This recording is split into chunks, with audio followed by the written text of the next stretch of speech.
Hi, this is Nancy, the teen librarian at the Byron Library, and I am back with another quarantine video.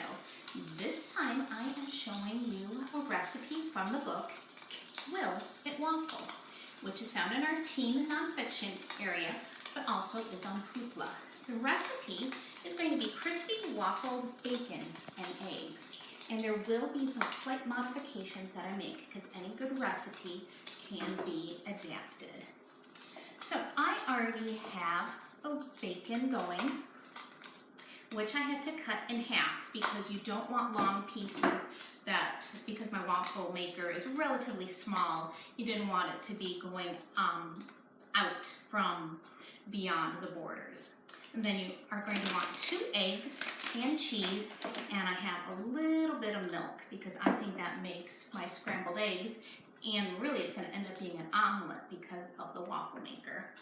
So the waffle maker has 5 temperature settings, and I have cooked the bacon on 5, but that got it a little crispy. So I have it currently going on a 3.5, and you can see that it is cooking well.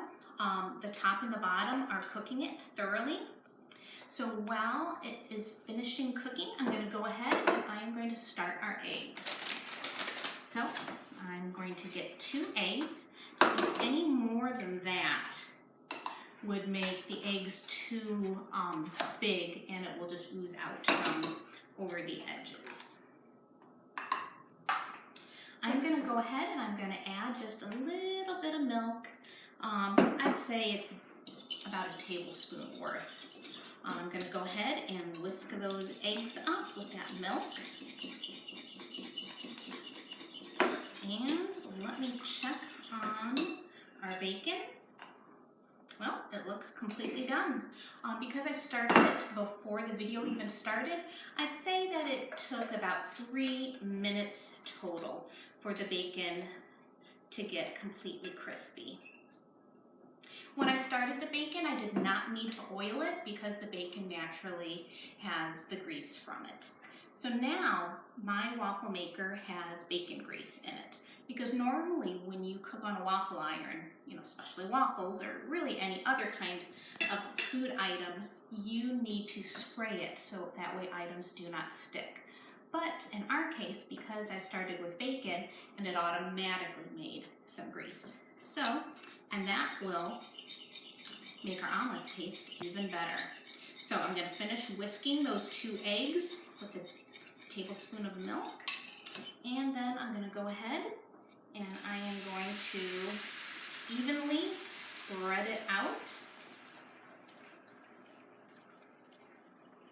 And then I'm going to grab my cheddar cheese. If you want a different kind of cheese, it's completely up to you. The cheese is actually optional. I'm going to go ahead and close it. If you take a close look at my waffle iron, it is leaking a little bit, but that's all right. We'll just clean it up afterwards. So it is, I'm cooking it from top to bottom right now.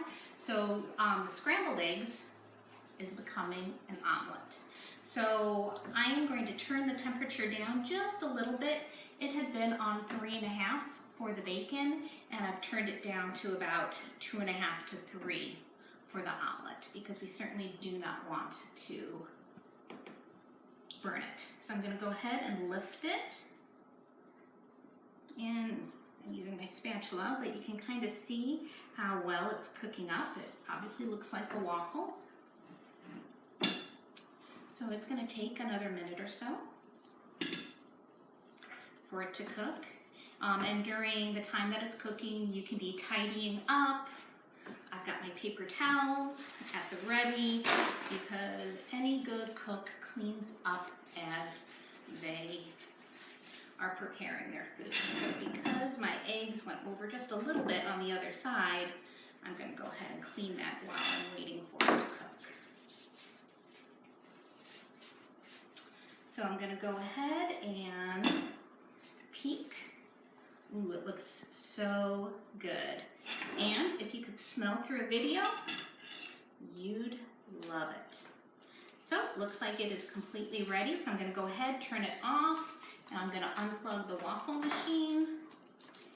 And using my spatula, I'm going to loosen it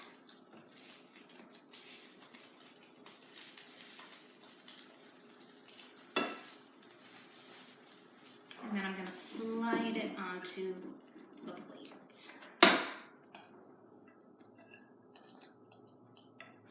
And here you have it.